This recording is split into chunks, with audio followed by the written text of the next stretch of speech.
Tole duraan dursee gaaffii kanaaf eeyyamamaa taatanii bakka kanatti nu argamu keessanii fi guddaa galatooma. Maqaa keessan daawwattootaaf nuuf himaa. Baay'ee galatoomatis maqaan koo Gaaddis Raammatuun jedhama. Maqaan koo Uzeefii Kadir jedhama. Isinillee guddaa galatoomaan jedha. Maqaan koo Abdii Taakkalee Margaan jedhama. Darajjaa Isheetuun jedhama. Maqaan kiyyaa Xilahuun Lammaan jedhama. Isinillee gaaffii kana na gaafachuu keessaniif galatooma. Ani garuu yeroo ammaa kana dhalataan amma qaroomee dhalata. Yeroo keenya fi amma adda. Dhuma wanti jedhu kuni wanti sirrii miti bara dhuma wanti jedhu hin jiru. Barri ittuma fufa waan ta'eef hin dhumata wanti jedhamu hin jiraatu. 23 fi 77 110 arganna.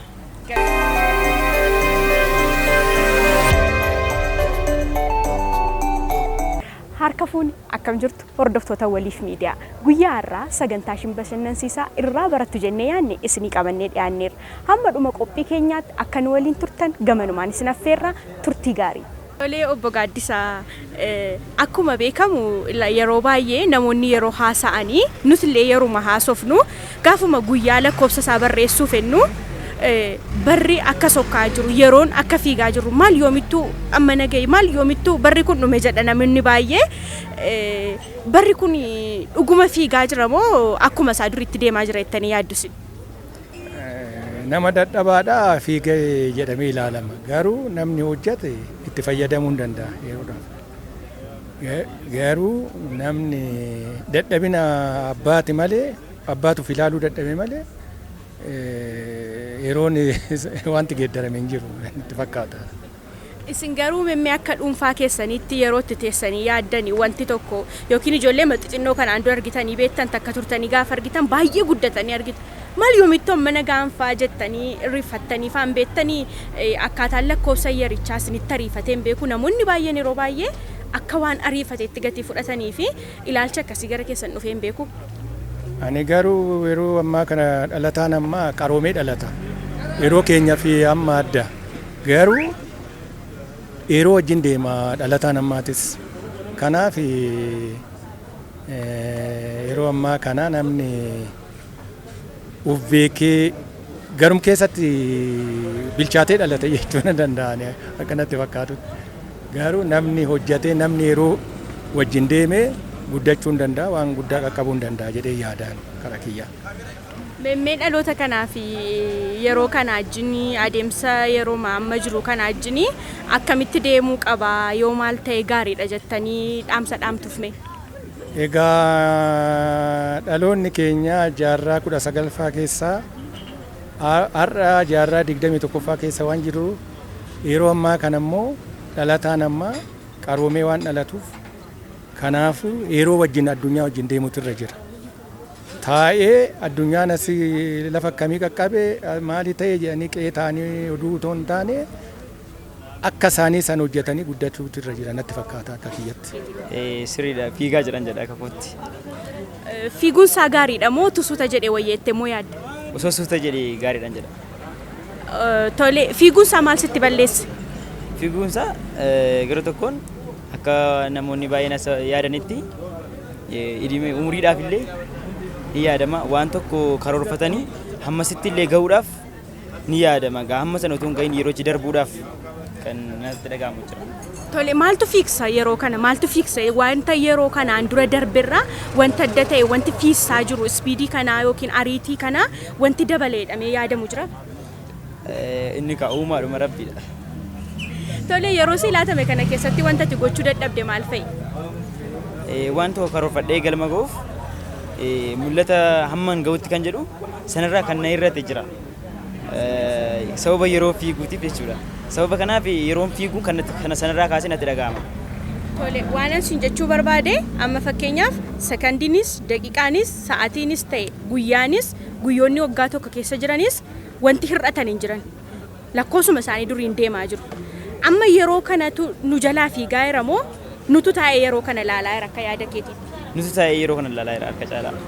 Kanaafuu yeroon fiigaa hin jiru jechuudha. Kana booddee maal gochuu yaadda yeroo kana wajjin deemuuf? Nuti itti ariifachuu qabna. Itti yaaduu qabna yeroochaaf. Fiigicha isaa duuka nus duuka fiiguu qabna jechuudha yeroo keenyatti fayyadamuuf. Barichillee baay'ee fiigaa jira. isuma sirriidha. Maaltu fiisettee yaadamma wanta dabalame daqiiqaatti waan dabalame yookiin guyyaatti waan dabalame sa'aatitti waan dabalame jira moo maalidha itti yaadda? Wanta dabalame osoo jiraate osoo hin ta'in sakandiin daqiiqaan irratti osoo hin ta'in inuma wanti hundu bakka dabalaatuma waan deemuudhaafi isumaadha. Atoo akkamitti of ilaalta yeroo kana duuka fiigaa jirta moo yeroo kana fiigichisaa sinaasisaa jira moo ispiidiin kee yeroochuma duuka jira moo akkamitti of ilaalta yeroo kana keessatti? Ispiidiin koo yeroo kana haga danda'e walumaanan deemaa jira. Garuu yeroo kootti sirriitti itti fayyadamaa jira itti yaadda? Yeroo kootti baay'eellee ittiin fayyadamas hin jedhu garuu haga danda'e itti fayyadamaatu manan jiraan. Mee dhaamsa maalii qabda yeroo hojii wal qabsiiste? Yeroo waliin wal qabsiisee wanti dhaamsa ani qabu yeroon kun nutti fayyadamuu qabu yeroo kanatti haa fayyadamnu. Ispiiduma yeroo deemu kanaan nullee waliin deemnu tooni haa fayyadamnu jedha.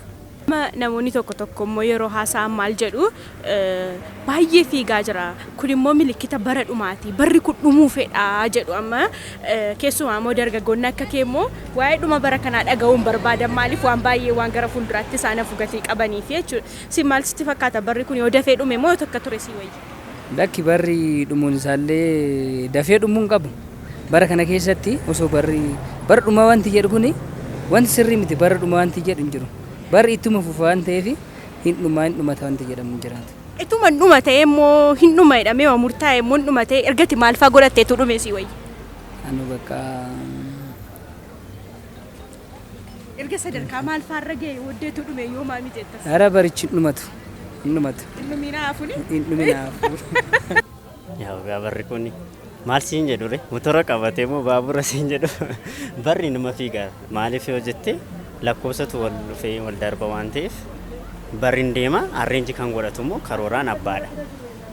Ilaalcha kootitti yeroonuma deema namni immoo yeroonis umurii faana waan deemuuf dhiibbaa uumuu danda'a karoora namaa irratti. Amma namoonni tokko yeroo kaasan yeroon kun akkam fiigaa baay'ee fiigaa jedhu. Sirriidhuma yeroon hin fiigaa garuu immoo yeroo sana arreenji godhateetti fayyadamuu kan qabu abbuma sanii jechuu barbaade. Kanaafuu ergaa maalii qabda yeroo kana ilaalchisee dargaggootaafis haa ta'u qaamuma hawaasaa kamiifiyyuu akkaataatti fayyadama yeroo fi yeroo duuka deemuu ilaalchisee namni maal gochuu qaba itti yaadda?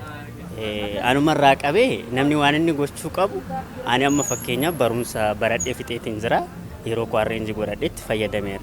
Rakkoon duuba jiru rakkoon maatis jiraachuu danda'a. Rakkoon ilaalchaas jiraachuu danda'a. Rakkoo sana arreenji godhatee namni karooraa yoo itti fayyadame galma isaa bira ga'uu danda'a kan jedhuun dhaamsa kiyya dabarsuu barbaada. Egaan daawwattoota keenya qophiin har'a isinii qabannee dhiyaanne kana fakkaata ture. Qophii kanarraa akka guddaa barattan itti bashannantanis abdii guddaa qaba. Torbee sagantaa biraa isinii qabannee dhiyaanna hangasitti nagaan nu tura. Waliifi waliin marmaari falmii biyya kee baraari waliifi waloon marmaari falmii saba kee baraari.